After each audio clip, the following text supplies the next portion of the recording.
Timu yetu tumecheza vizuri, tumetengeneza nafasi nyingi za magoli, shot on target 6 kwa 5 ambazo wamepiga National Ahli, lakini tulikuwa na nafasi nyingi za hatari kuliko wao. Ni bahati mbaya tu, makosa madogo madogo ambayo yametugharimu.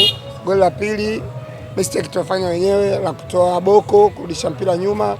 Nadhani tu Mudathiri haya leo hakuwa katika nafasi nzuri ya kimchezo, lakini ni sabu, na huwa mara zote sabu huwa ni gambo. Kwa hiyo siwezi kumlaumu mwalimu, siwezi kulaumu wachezaji wangu kwa pressure ya away. Watakuja nyumbani, tutaonyesha mchezo mzuri zaidi ya huo. Unadhani kuanzishwa kwa Pacome nje na wachezaji wenu ambao ni wachezaji ambao wamekana katika mechi za hivi karibuni, wachezaji hatari, nyie kama mashabiki mlivyokiona kikosi mlipokeje? Mimi si kushtuka sana kwa sababu najua Pacome ni X factor, mchezaji ambaye anaweza kufanya maamuzi mengi, lakini kwa approach ya mwalimu ile ya kuanza na mabeki watatu, Dickson Jobu, Ibrahim Baka na Bakari Nondo Mwamnyeto, tunajua ule ukuta ni ukuta ambao mfaa vizuri katika mashindano makubwa ya AFCON. Ukiacha hiyo, kwanza kwa Shadrack Kiboka Mede na kwanza kwa Israel Patrick Mwenda, tunajua Shadrack Kiboka ni best katika ukabaji, anaweza kukaba vizuri, fanya zone marking, anaweza kuokoa mipira ya kichwa kwa urefu wake, lakini kwenye eneo la midfield kwanza na Duke Abuya na Mohamed Damaro tulitegemea kwamba wale ndio viungo wawili wakabaji ambao wana uwezo wa kutufanyia ukabaji mzuri. Na sofa kwa dakika 45 za kwanza, kile ambacho tumekifuata away kwenda kutafuta japo hata sare, ilikuwa ni option nzuri. Kwa kule mbele kuto kuanza kwa Pacome Pedro Zuzwa ni kwamba tayari una Alan Okello, una striker Depu ambao wanacheza kwenye ile nafasi nzuri ambayo angeweza kucheza Pacome kwenye kipindi cha kwanza, labda kwenye eneo ambalo alikuwa anacheza Maxim pia Nzengeli. Lakini unaangalia option ya Max Nzengeli na option ambayo anayo Pacome Zuzwa.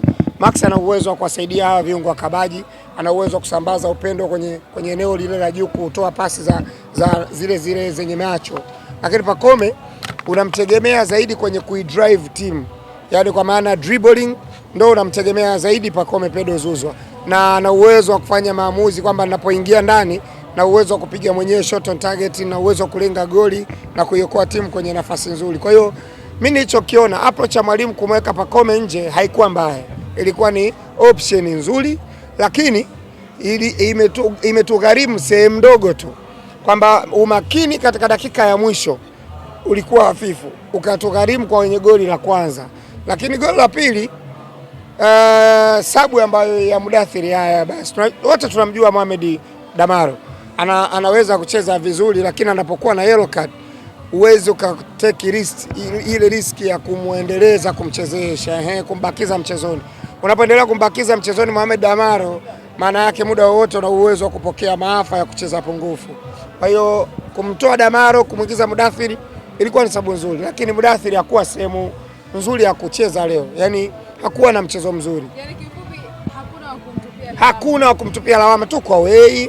Tumepoteza mchezo kwa goli 2-0, mistakes tumeziona, tumetengeneza nafasi nyingi za magoli. Wale ni kuwasubiria Zanzibar kuwapelekea moto. Zanzibar hatuwezi tena kuanza na mabeki watatu. Kila mtu amemwona yao Kwasi yuko fit tayari kuanza, Zimbwe yuko tayari kuanza. Tuna uwezo wa kuanza na mabeki wetu wa kulia na kushoto, tukaifungua timu. Pacome akawepo kwa dakika zote 90, kwa maana tukawa na mawinga Pacome, tukawa na winga Okello Lamine Yamal, tukawa naye upande mwingine, tukaongeza ubunifu katikati, tutumie nafasi zetu. Sisi na Al Ahly, sisi tumeanza kupata nafasi nyingi. Ya kwanza ya Okello, Kevu imekataa. Ya pili Max Nzengeli kakanyaga jiwe, akaingia tena striker Depu kumalizia ule mpira. Kwa hiyo tutakapokuwa nyumbani hapa sasa ni jukumu la mashabiki wa Yanga. Mimi kwenye jukumu la mwalimu, no doubt naamini mwalimu atafanya vizuri kwenye mchezo wa nyumbani. Jukumu ni la mashabiki sasa Yanga. Ndugu yangu, ushachukua apartment Zanzibar? Mapema sana. Ushagiza apartment yako? Mapema. Jukumu la mashabiki wa Yanga kokote ulipo, twendeni tukaivamie Zanzibar hata kabla timu haijarudi. Twendeni tukaonyeshe National Ahli kwamba huu mchezo tunautaka, mmelinga kwenu, tutalinga nyumbani kwetu.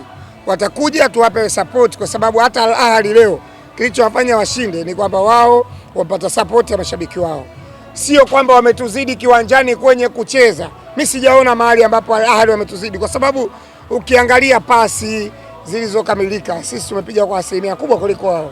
Ukiangalia shot on target, shot off target tumepiga nyingi kuliko wao. Kilichotofautisha kati yetu sisi na wao, wao walikuwa nyumbani, wametumia nafasi nzuri ambazo zile nafasi zilizopatikana wamefunga, na sisi tutakapokuwa nyumbani tutatumia nafasi hizo ambazo Al Ahly ametumia. Narudi nyumbani na mtakuja kupata ushindi. Tena mimi niko radhi kwenda kuwapokea mashujaa wetu, wamfanya kazi nzuri, kazi ya kutukuka.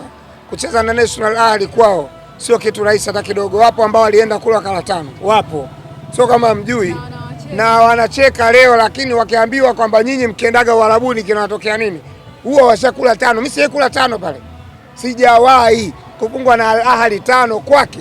Hata hapa Benjamin hajawahi, pale nyumbani kwake hajawahi.